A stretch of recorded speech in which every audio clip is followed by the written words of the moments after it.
Shalom teman-teman, bagaimana kabarnya hari ini? Puji Tuhan, doa saya semoga kalian semuanya bisa sukacita mengalami mujizat daripada Tuhan. Hari ini kita akan belajar kelas 6, bab yang ke-8 dengan tema memuliakan Tuhan dengan belajar.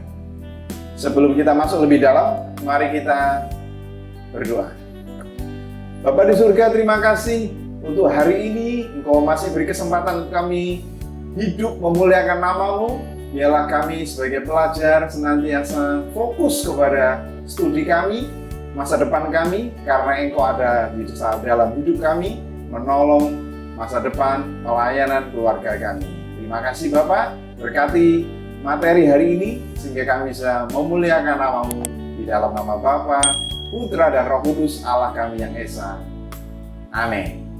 Hari ini bersama dengan saya, Yusak. Hari ini kita akan belajar kelas 6, bab yang ke-8 dengan tema memuliakan nama Tuhan dengan belajar. Memuliakan nama Tuhan dengan belajar. Ya, tujuan kita belajar bab 8 adalah supaya teman-teman bisa menjelaskan makna belajar sebagai wujud memuliakan nama Tuhan. Yang kedua, kalian bisa menghubungkan aktivitas belajar sebagai aktivitas yang memuliakan Tuhan di dalam hidup sehari-hari. Yang ketiga, teman-teman bisa menunjukkan sikap belajar yang baik itu seperti apa. Yang terakhir, mengidentifikasi cara belajar yang baik yang memuliakan nama Tuhan itu seperti apa. Ini kita akan bahas pada pelajaran. Untuk mendasari bagian ini kita akan membuka Amsal pertama, ayat pertama sampai yang ke-7. Silakan disiapkan Alkitabnya. Sekali lagi, Amsal pertama ayat yang pertama sampai yang ke-7. Tujuan Amsal ini, Amsal Salomo bin Daud, orang Israel, untuk mengetahui hikmat dan didikan, untuk mengerti kata-kata yang bermakna, untuk menerima didikan yang menjadikan pandai, serta kebenaran dan keadilan dan kejujuran, untuk memberikan kecerdasan kepada orang yang tidak berpengalaman, dan pengetahuan serta kebijaksanaan kepada orang muda. Baiklah orang bijak mendengar dan menambah ilmu, dan baiklah orang yang berpengertian memperoleh bahan pertimbangan. Untuk mengerti amsal dan ibarat, perkataan dan teka-teki orang bijak. Takut akan Tuhan adalah permulaan pengetahuan, tetapi orang bodoh menghina hikmat dan didikan. Puji nama Tuhan, demikianlah firman Tuhan.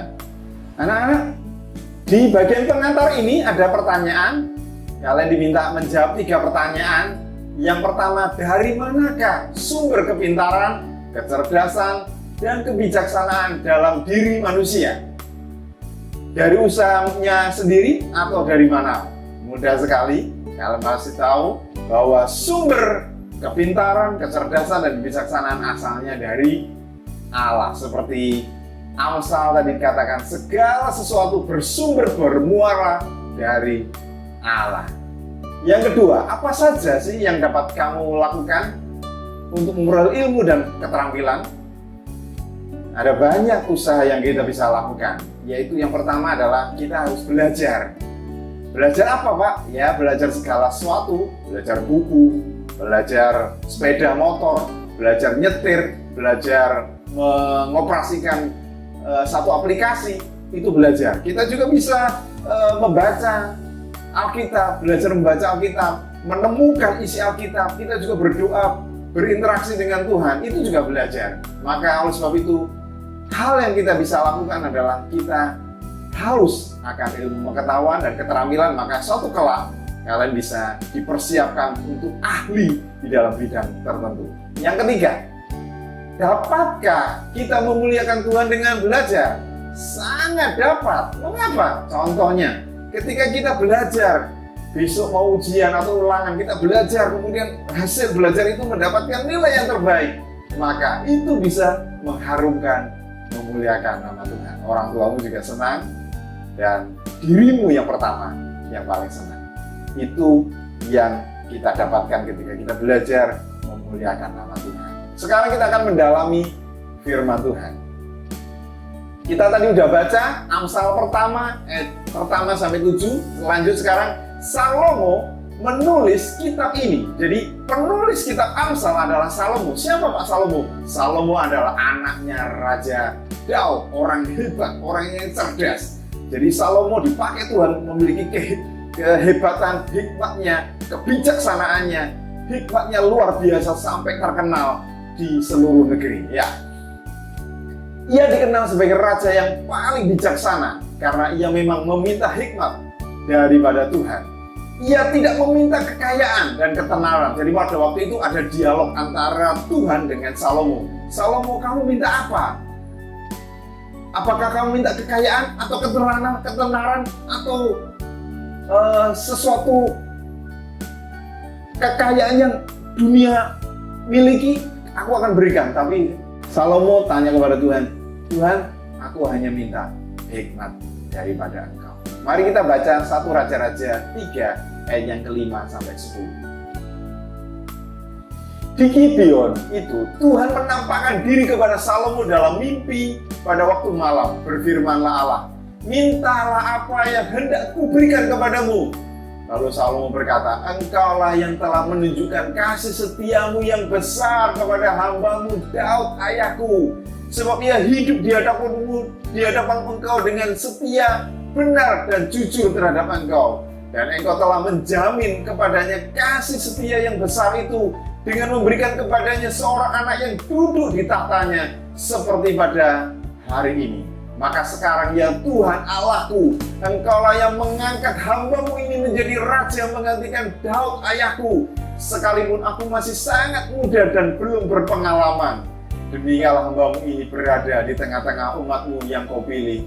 Suatu umat yang besar, yang tidak terhitung dan tidak terkira banyaknya. Maka berilah kepada hambamu ini hati yang faham, menimbang perkara untuk menghakimi umatmu, dengan dapat membedakan antara yang baik dan yang jahat. Sebab siapakah yang sanggup menghakimi umatmu yang sangat besar ini?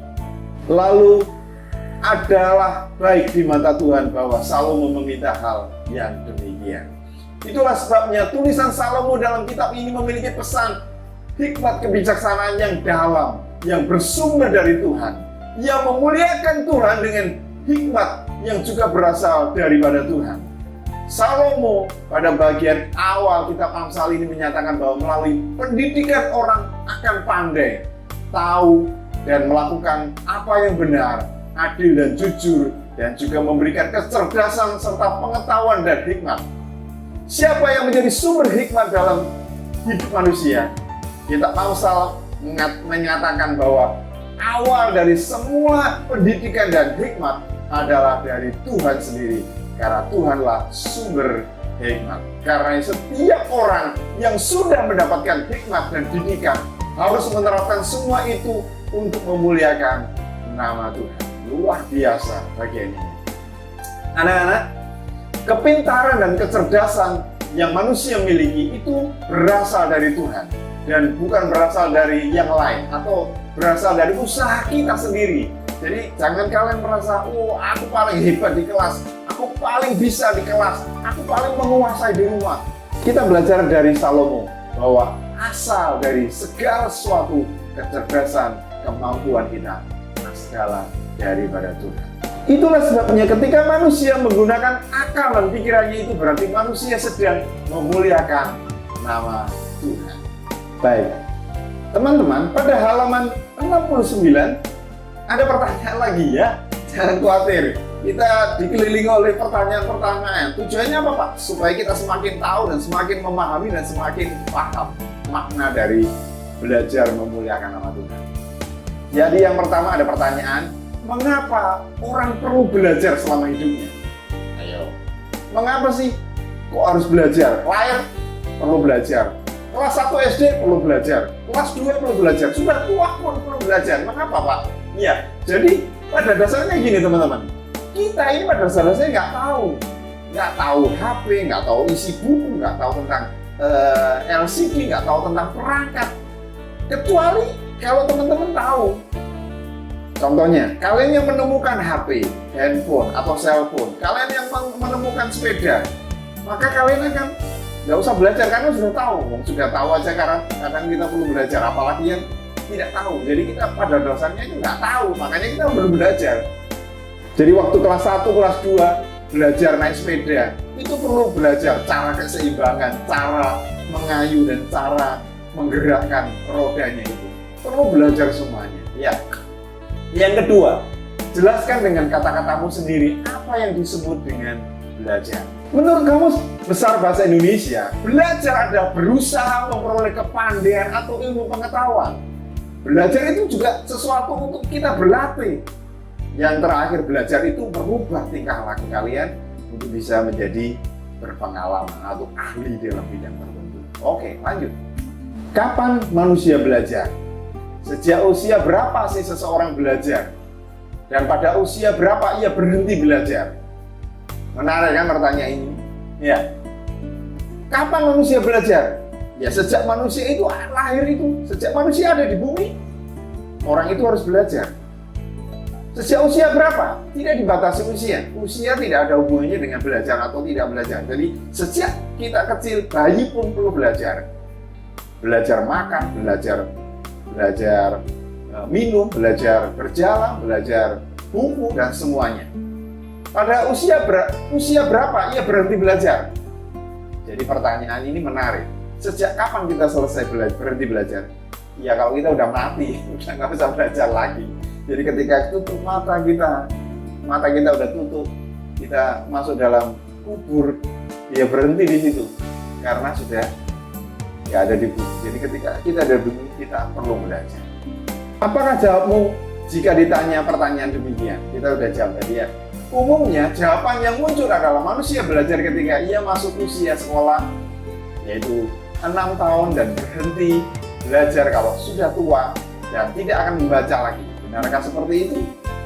Tadi sudah Pak Yusek jawab. Ternyata tidak benar ya. Belajar itu proses yang terjadi sejak lahir sampai mati. Jadi istilah dalam bahasa Inggris disebutkan from womb to tomb. Artinya sejak dari rahim ibu hingga ke rahim bumi yang kubur, itu proses belajar. Dengan demikian proses belajar terjadi sepanjang hidup kita. Tidak ada kata berhenti atau tidak ada kata terlambat untuk belajar. Selama ini kamu mungkin berpikir bahwa belajar itu sama dengan bersekolah atau sama seperti banyak orang lain yang belajar hanya dilakukan di sekolah. Benar demikian? Tentu tidak. Belajar dapat dilakukan kapan saja, di mana saja, dengan apa saja. Belajar bukanlah sekedar menulis, membaca, tapi juga memberi makna atas apa yang dilihat, direncanakan, dan dilakukan. Artinya, dengan begitu, kita akan tahu bahwa lewat aktivitas atau peristiwa apapun, kita dapat belajar dan memuliakan nama Tuhan. Karena kita tahu belajar berarti kita menggunakan akal, pikiran kita, perasaan kita, keinginan dan kehendak yang Tuhan anugerahkan kepada kita untuk kita pakai secara bijaksana, lalu mengusahakan kehidupan yang lebih baik. Sekarang tahukah kalian apa yang membedakan manusia dengan makhluk hidup yang Tuhan ciptakan? Manusia punya akal pikiran yang dapat dikembangkan. Makhluk lainnya tidak memiliki akal pikiran. Akal dan pikiran manusia adalah pemberian Tuhan yang harus dikembangkan supaya dapat berguna bagi orang lain demi kebaikan dan kebahagiaan hidup manusia dan ciptaan Tuhan yang lainnya. Ketika akal dan pikiran manusia berkembang, manusia dapat menjalani hidup ini dengan baik dan manusia dapat menjadi bahagia. Coba sekarang kalian bayangkan seandainya manusia tidak dapat membaca dan menulis, apa yang akan terjadi pada dirinya? Atau bagaimana jika ada seorang yang tidak dapat menghitung? Tentu orang tersebut akan mengalami berbagai kesulitan, terutama menghitung duit ya. Salah satu cara untuk mengembangkan akal dan pikiran yang telah Tuhan berikan adalah dengan belajar. Belajar adalah cara hal yang Tuhan ingin kita lakukan. Dengan belajar, kita dapat menjadi pandai dan mengetahui banyak hal. Dengan belajar, kita memuliakan Tuhan karena telah menggunakan akal dan pikiran yang Tuhan berikan secara baik dan bertanggung jawab. Teman-teman, Karena itulah, dengan giat belajar dan disiplin dapat mengerjakan tugas serta aktivitas dalam kreasi di sekolah kita, dalam menyatakan syukur kita kepada Tuhan dan memuliakan Tuhan. Bila seorang dokter mempunyai pengetahuan untuk meracik obat-obatan sehingga dapat menyembuhkan suatu penyakit, maka ilmunya adalah untuk kebaikan manusia. Jika seorang ahli bidang pertanian menemukan cara menanam, mengolah padi dengan baik, maka ilmunya itu menolong petani menghasilkan panen yang lebih baik. Atau jika kita pandai dalam mata pelajaran matematika, maka kita bisa membantu dan menolong teman kita yang membutuhkan bantuan, terutama soal hitung-hitung, ya. Dengan demikian, setiap ilmu dan kepandaian yang Tuhan berikan dapat kita bagikan juga kepada orang lain. Ilmu kita harus mendatangkan manfaat, jangan dipek ya, jangan dia ambil untuk manfaat diri sendiri. Kebaikan kita harus bermanfaat bagi banyak orang. Ilmu kita harus kita bagikan, pelit ya, jangan pikir punya ilmu dibagikan. Pinter IT dibagi ke temannya, pinter matematika share ke temannya, pinter bahasa Inggris share ke temannya, ya, supaya orang lain mendapatkan manfaat dari kita.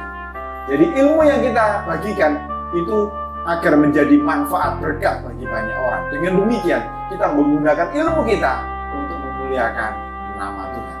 Saat belajar pun kita berarti sedang bersyukur atas beberapa hal. Yang pertama, kesempatan belajar. Kita bersyukur memiliki kesempatan untuk bersekolah, ya. Kita bisa sekolah karena ada teman kita juga nggak bisa sekolah. Kok bisa, Pak? Ya karena orang tuanya nggak punya uang, orang tuanya tidak mampu menyekolahkan. Kalian bersyukur bisa sekolah. Sudah bisa sekolah, malas lagi. Wah, jangan ya.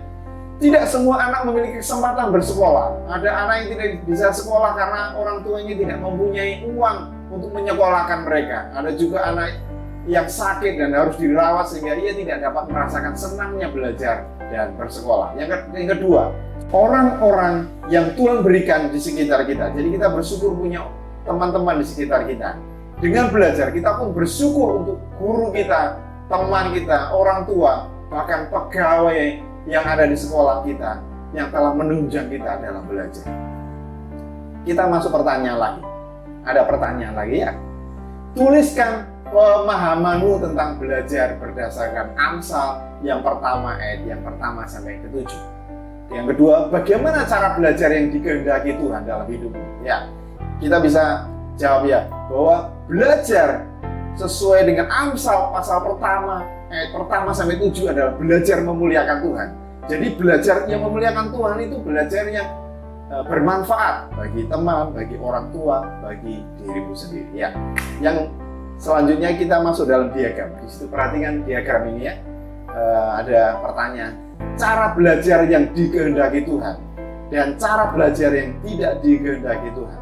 Saya berikan contoh di situ. Ada beberapa. Yang pertama, dengan kita rajin belajar, maka kita memuliakan nama Tuhan. Yang kedua, taat saat belajar. Ya. Jadi ketika kita dinasihati orang tua, ayo belajar, maka kita taat, maka kita menyenangkan hati Tuhan. Yang kedua, belajarlah dengan tekun. Yang tekun itu seperti apa, Pak? Perlu berjam-jam? Ya, bukan ketekunan, bukan masalah jam, tapi kesetiaan kalian terus-menerus. Ya, belajar hari ini belajar, besok belajar, lusa belajar, terus belajar. Ya. Kemudian setia dalam belajar, jangan malas ya. Kemudian jujurlah saat ujian. Jadi jangan nyontek maksudnya. Itu belajar yang menyenangkan hati Tuhan. Yang terakhir, tidak mudah menyerah. Jadi ketika dinasihati, ayo belajar. Aku malas, aku barusan belajar soalnya. Nah seperti itu, berarti kita tidak setia. Kita harus terus setia. Sekarang belajar yang tidak menyenangkan hati Tuhan. Apa? Yang pertama malas. Yang kedua melawan ketika dinasihati orang tua. Yang ketiga mudah bosan. Kemudian malas-malesan kalau ditegur atau dinasihati orang lain dan mudah putus asa. Oke, sekarang yang ketiga, temukanlah dampak perkembangan ilmu pengetahuan yang memuliakan Tuhan dan yang tidak memuliakan Tuhan? Wah, banyak sekali Pak di sini pertanyaannya. Minta jawabannya ya. Jangan cemas, Pak Isa akan memberikan clue-nya. Jadi yang pertama, kalian diminta ilmu pengetahuan apa yang bermanfaat bagi kita. Ada banyak ya. Jadi buku memberikan jawaban. Yang pertama, menemukan obat-obatan yang bisa menyembuhkan orang sakit. Jadi ilmu pengetahuan. Jadi ada orang-orang pintar yang meneliti penelitian-penelitian, dan kemudian ketika satu bahan tertentu diekstrak, kemudian diolah, kemudian diuji coba dan bermanfaat untuk menyembuhkan orang, itu bermanfaat bagi kita. Yang kedua, dengan adanya internet, kita tertolong, kita punya wifi.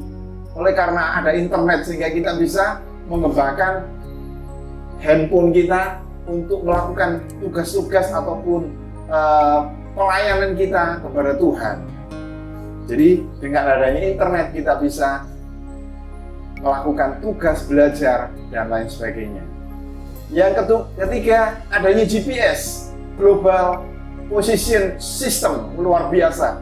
Jadi beberapa keluarga orang kaya melihat, karena papanya ada di Jakarta, anaknya di Surabaya, maka untuk melihat anaknya ini sekolah atau tidak, dia hanya melihat GPS. Kemudian GPS dipasang di tasnya anaknya, kemudian dicek posisi rumahnya dengan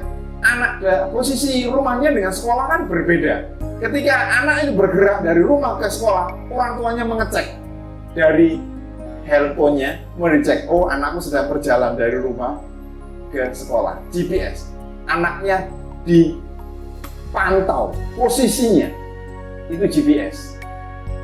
Termasuk juga sekarang banyak pegawai-pegawai nakal ya, pegawai-pegawai nakal tidak masuk kerja, kemudian bosnya taruh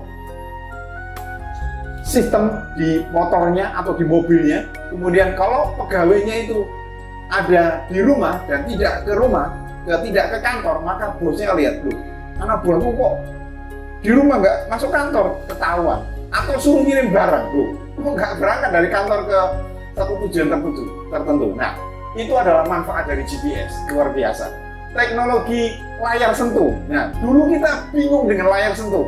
Dengan adanya laptop layar sentuh, kita tinggal set gitu ya. Bukan hitung duit ya, set sedang geser posisi layar di HP atau di laptop kita. Layar sentuh, luar biasa. Tadi saya searching bahwa layar sentuh itu sudah ada sejak 1965. Saya kira bahwa baru 5 tahun, 10 tahun lagi yang lalu. Ternyata sudah lama layar sentuh. Siapa yang menemukan itu, Pak? Kalian bisa searching sendiri, luar biasa. Saya berdoa juga suatu saat orang-orang Indonesia bisa menemukan IT, teknologi yang bisa bermanfaat bagi kita. Yang terakhir, adanya HP atau cellphone yang luar biasa saat ini manfaatnya bagi operasional kita sehari-hari. Jadi penemuan-penemuan ini sangat bermanfaat. Sekarang di sebelahnya, apa perkembangan ilmu pengetahuan yang tidak memuliakan Tuhan? Sebenarnya nuklir itu memuliakan Tuhan. Jadi, tetapi disalahgunakan untuk perang maksudnya. Jadi nuklir itu bermanfaat untuk membasmi sesuatu, tapi negatifnya adalah dipakai untuk membunuh seseorang, untuk perang. Nah, itu yang salah, tidak memuliakan Tuhan. Yang kedua, adanya temuan gas beracun. Jadi asap yang bisa meracuni seseorang atau hewan itu kurang bermanfaat. Tetapi tujuannya, lihat, kalau hama itu mengganggu, itu bisa dipakai. Tetapi kalau untuk meracuni seseorang, itu tidak memuliakan Tuhan. Yang ketiga, adanya narkoba atau narkotika yang disalahgunakan. Jadi ingat ya, saat ini juga Pak Yusak memberikan nasihat kepada kalian semuanya, jangan sekali-sekali terpengaruh atau tergoda dengan rokok atau narkoba, atau coba-coba yang pertama kalian tawari gratis, yang kedua kalian akan bayar, dan ketagihan. Sekarang banyak anak-anak dikelilingi oleh narkoba. Jadi saya berpesan supaya kalian semuanya hati-hati dengan narkoba ini, karena akan mengikat dirimu dan masa depanmu akan hancur gara-gara narkoba. Yang keempat adanya cybercrime, hacker yang digunakan oleh orang-orang yang tidak bertanggung jawab. Jadi dia mengetahui password seseorang, kemudian dia masuk dalam satu data seseorang, kemudian dia mengecek terutama keuangan atau data pribadinya, dia disalahgunakan untuk mencuri atau mengambil atau merampas milik seseorang atau orang lain. Jadi hacker-hacker yang terjadi saat ini, kita harus berdoa untuk orang-orang ini supaya mereka bertobat dan mereka datang kepada Tuhan. Yang terakhir, pencurian data melalui internet. Jadi banyak sekali terjadi di sekitar kita, HP kita. Jadi profil WhatsApp kita di screenshot, kemudian diambil orang lain, dan orang lain itu percaya bahwa itu diri kalian, kemudian orang lain itu minta uang, minta pulsa, minta segala sesuatu, padahal itu bukan kalian. Itu juga terjadi pernah dulu waktu zamannya Facebook juga demikian. Ada banyak orang yang menyalahgunakan data-data kita. Jadi kita perlu berhati-hati. Jika itu tahu bahwa itu bukan kita, kasih tahu kepada teman kalian bahwa itu bukan kalian, supaya orang lain tidak tertipu dengan kejadian ini. Oke, anak-anak, pada bagian selanjutnya kalian diminta untuk menyanyi.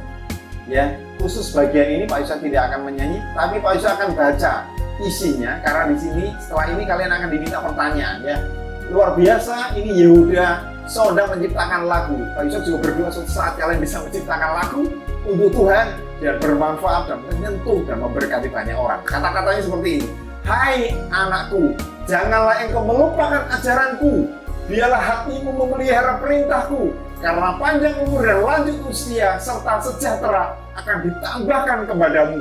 Janganlah kiranya kasih dan setia meninggalkan engkau, kalungkanlah itu pada lehermu, tuliskanlah itu pada roh hatimu, maka engkau akan mendapatkan kasih dan pengharapan dalam pandangan Allah serta manusia.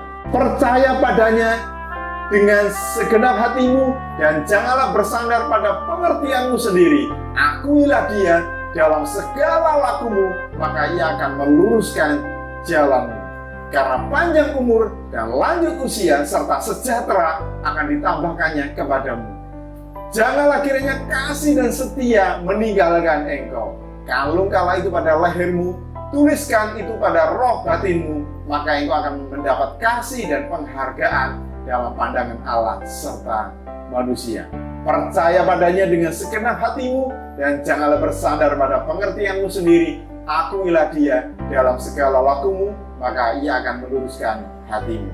Kalian bisa searching lagu ini di YouTube, lagu tentang berkat dari hikmat luar biasa lagu ini. Selanjutnya, nah di bagian terakhir kalian diminta menjawab pertanyaan ini. Apa pesan nyanyian ini bagi teman-teman sebagai seorang pelajar Kristen? Lagu ini mengingatkan kita bahwa seluruh hidup kita harus kita kembalikan kepada Tuhan.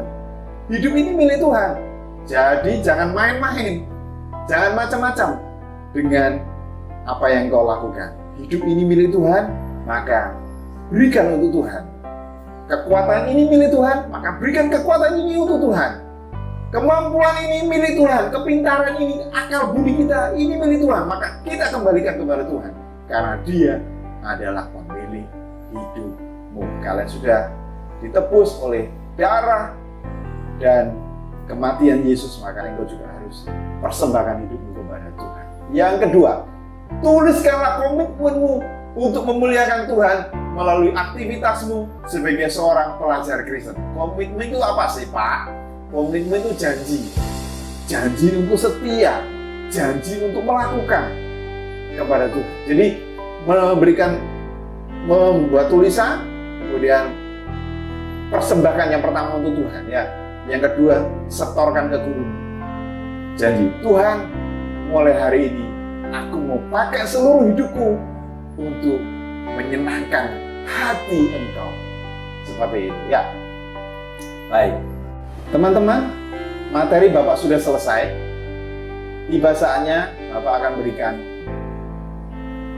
rangkuman atau kesimpulan, Tuhan adalah sumber hikmat dan pengetahuan dalam kehidupan manusia. Karena itu, tidak ada seorang manusia yang pantas menyombongkan pengetahuan, keterampilan, kemampuan yang ia miliki. Tuhanlah yang menganugerahkan akal dan budi kepada setiap manusia. Karena itu manusia harus menggunakannya dengan baik. Dengan apa, Pak? Ya dengan belajar secara jujur dan benar, agar dia memuliakan Tuhan. Pada akhirnya kelak, pengetahuan itu dipakai untuk memuliakan Tuhan dalam seluruh hidup kita sehari-hari. Mari kita berdoa kepada Tuhan. Bapa di surga, terima kasih buat materi hari ini.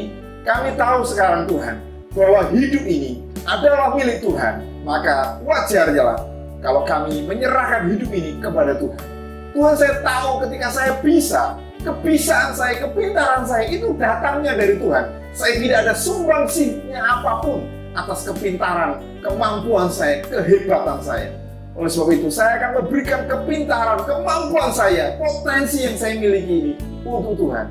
Tuhan, saya memang bisa main musik, tapi saya tahu kebisaan saya untuk talenta musik ini sebenarnya bukan karena aku bisa, Tuhan, tapi karena Engkau memberikan anugerah sehingga kami bisa memainkan musik. Maka permainan musik ini, alunan musik ini yang saya persembahkan kepada Engkau, karena Engkau adalah sumber hidup saya. Ajari kami Tuhan untuk menyerahkan seluruh hidup kami kepada Engkau, karena Engkau adalah pemilik hidup kami. Terima kasih Bapak untuk materi hari ini.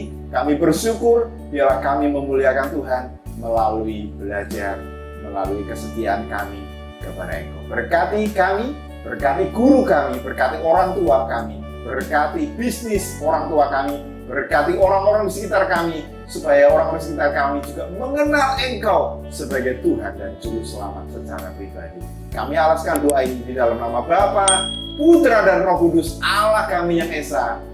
Amin. Puji Tuhan. Sampai ketemu pada materi-materi selanjutnya. Tuhan Yesus memberkati.